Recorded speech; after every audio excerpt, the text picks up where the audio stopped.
você não casou errado. E se eu te disser que você simplesmente estacionou na fase 3? Ficou curioso qual é a fase 3? Então fique comigo até o final e você vai descobrir. Todo casamento, ele é composto de 4 fases. Fases que nós nos conhecemos, fases de um romance, fases de um desenvolvimento a 2. Todo casamento passa por fases. A primeira fase do casamento é a fase da expectativa. Essa fase é a fase onde o romance está no ar. É a fase onde a paixão está no ar. Tudo é bonito, tudo é belo, não existe problemas, não existe dificuldades. Fase da expectativa nada mais é que a fase onde nós projetamos no nosso cônjuge toda a nossa expectativa. Na verdade, nós não amamos ainda de forma direta. Nós amamos a ideia de viver a 2, uma vida a 2, perfeito. Dentro da fase 2, onde nós já pulamos a parte do romance, agora é a fase da aliança. A fase onde nos casamos de fato e começamos a viver a 2, uma vida a qual começa a aparecer filhos, boletos e decisões difíceis. A aliança, ou melhor dizendo, a fase da aliança, é uma fase onde as duas culturas estão se unindo. A cultura do homem e a cultura da mulher estão se unindo em uma só cultura e deixando ser transformado.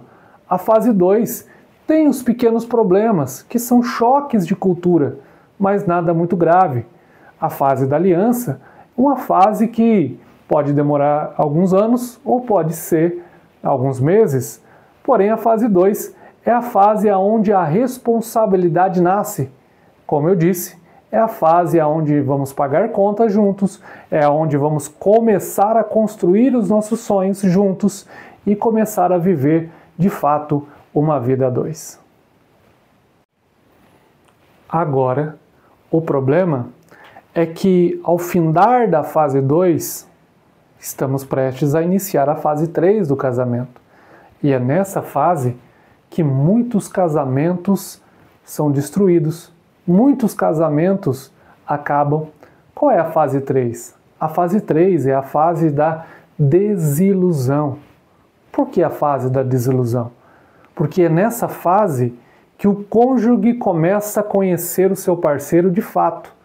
É a fase onde as máscaras caem, é a fase onde os defeitos são revelados, é a fase onde as expectativas que foram criadas e levantadas com o tempo, de repente começam a se tornar frustrações. Os sonhos começam a se tornar pesadelos. Nessa fase, os defeitos do outro começam a se revelar de uma forma mais alta, começam a se revelar de uma forma mais prejudicável. E nessa fase, muitos cônjuges desistem. É o que me chama a atenção na fase 3, e é por isso que esse tema nasceu no meu coração. O que me chama a atenção é como os casais se comportam nessa fase 3. Existem alguns sintomas, e eu quero colocar para você alguns sintomas, e se você está vivendo esses sintomas, cuidado. Um deles, por exemplo, é tentar mudar o outro à força. Se eu estou infeliz, eu tento mudar o outro, e a minha infelicidade muitas das vezes acaba sendo transmitida para o meu cônjuge. Uma segunda questão que nasce dentro da fase 3 é os escapes. O que são os escapes? É quando os cônjuges começam a ir para o trabalho de uma forma de desculpa, não querendo voltar para casa e querendo simplesmente ficar no trabalho porque não tem paz em casa. A mulher, muitas das vezes, recorre aos filhos e deixa o seu esposo de lado, como um escape. Quantas vezes casamentos não são recorridos aos vícios e coisas semelhantes? Essa fase da desilusão é a fase onde não há mais máscaras para se enfrentar. Pois quando namoramos e iniciamos o casamento, projetamos em nós e no nosso cônjuge máscaras da pessoa que nós queremos mostrar e da pessoa que nós queremos viver ao nosso lado. Porém, na terceira fase, não há mais máscaras. Na terceira fase, não há mais uma imagem, e sim a essência verdadeira sai para fora. E é nessa fase que muitos desistem do casamento. É nessa fase que muitos olham para o cônjuge e dizem que não vale mais a pena continuar. É nessa fase que muitos olham e optam por viver simplesmente uma imagem de uma infelicidade e já não conseguem mais sentir alegria no casamento. Casamento não foi criado para viver uma vida infeliz. Casamento foi formado por Deus para ser uma vida de aprendizado e de alegria. Só que existe um grande problema no casamento, no início de muitos casamentos. Eu não caso para ser feliz, eu caso para fazer feliz. E aqui está uma grande diferença. Se eu estou infeliz, eu vou projetar esta infelicidade no meu próximo.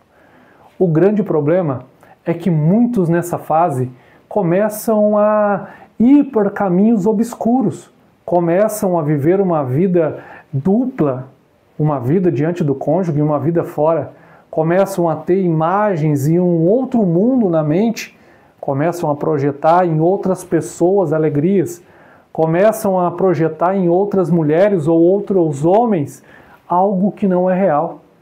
E esse é um perigo muito grande. Esse é um perigo que aí muitos desistem. Porque antes do divórcio, antes da separação legal, existe a separação emocional. E quantos casamentos ainda não se separaram de forma legal, mas emocionalmente já não estão mais juntos. Se você chegou comigo aqui neste vídeo até agora, preste bem atenção. Eu tenho um segredo, um caminho. Não é um passe de mágica, não é um estralar de dedos, não. Mas existe um caminho para sairmos da terceira fase e chegarmos na quarta fase. A grande questão primária diante disso é uma decisão de reconstruir. É isso mesmo que você ouviu, é uma decisão. Quando falamos de maturidade dentro do casamento, nós estamos falando de tomada de decisões e decisões que muitas das vezes vai nos tirar da zona de conforto. Vai nos tirar de um comodismo de aparência, de imagem e nos colocar a realidade no nosso casamento. Então entenda uma coisa, se você chegou até aqui e decidiu mudar, o cônjuge, os dois chegaram a uma conclusão que precisam de uma mudança, que precisam de fato se reconstruírem. Existem alguns caminhos difíceis, mas que valem muito a pena. Qual é a quarta fase? A quarta fase é a satisfação crescente. Para chegarmos nessa fase, é preciso alguns componentes. E eu listei pelo menos 3 aqui para vocês. Primeiro, humildade. Para que humildade para chegarmos a essa fase? Porque com orgulho eu nunca vou admitir que eu preciso mudar. Com orgulho eu nunca vou chegar à conclusão e tomar uma decisão que preciso mudar. A humildade me faz, primeiro, reconhecer que é necessário mudar. Então, a primeira questão que eu preciso entender dentro do casamento para chegarmos na fase 4 é que é necessário humildade. Para que humildade? Para concluir que eu preciso de mudança. É interessante quando olhamos, há um tempo atrás, eu dei um presente para minha esposa, deixei separado, este livro, Transforme Seu Marido até Sexta. Interessante que ela começou a ler este livro e ela ficou brava com este livro, porque este livro diz transforme o seu marido até sexta. Porém, quando ela começou a ler, o autor do livro, ele deixa muito claro que a mudança no outro começa conosco. Ou seja, mude a você primeiro, antes de querer mudar alguém. Para isso é necessário humildade. O segundo ponto e a segunda característica que eu vejo para chegarmos à quarta fase é perdão. Uma vez que eu alcancei humildade, agora é necessário perdoar. Como eu disse, a terceira fase, você conheceu os defeitos do seu cônjuge, você conheceu as falhas, você conheceu as decisões erradas. Está disposta a chegar à quarta fase? Então é necessário existir perdão. Eu sei que dói, eu sei que machuca, eu sei que é difícil. Não, como eu disse, não é um passe de mágica. Perdoe. Deseja ainda lutar pelo teu casamento? Perdoe. Não existe base sólida no casamento sem perdão. O perdão vai formar todo o caminho para você chegar até a quarta fase. E é necessário, pois a quarta fase é a melhor fase do casamento. E terceira característica para a gente encerrar é: peça a Deus sabedoria. Sabedoria, como nós podemos defini-la? Sabedoria é eu colocar na prática aquilo que eu sei. Muitos casamentos têm sido destruídos, têm sido sabotados pela falta de sabedoria com palavras, falta de sabedoria nas ações, falta de sabedoria nas decisões. Humildade, perdão e sabedoria. Saiba a hora certa de falar e o momento certo de se calar. Saiba o momento certo de dizer sim, mas saiba também dizer não. Saiba tomar decisões sensatas pensando no amanhã e não simplesmente pensando no teu umbigo.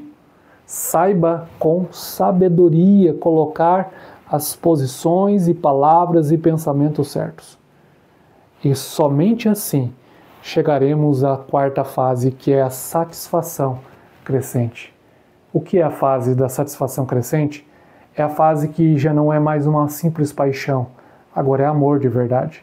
Eu não estou com meu cônjuge por obrigação, eu estou porque eu quero estar. Eu não estou porque eu estou amarrado com um contrato, com uma aliança. Não, eu quero estar com meu cônjuge. A quarta fase é uma fase que não há mais volta no casamento. Nós entendemos que nós escolhemos ir até o final com o nosso cônjuge. Essa é a fase rara, porém uma fase necessária. Deus não nos criou para sermos destruídos ou desfeitos. Deus nos criou para chegarmos à quarta fase. Pois Paulo já escreve que o amor ele é benigno, ele é paciente, tudo suporta, tudo crê. Ou seja, quarta fase, é necessário que os dois cresçam juntos. Amém? Que Deus te abençoe, que dê graça, compartilhe com pessoas, nos curta, nos siga, nos ajude a compartilhar essa mensagem. Em nome de Jesus.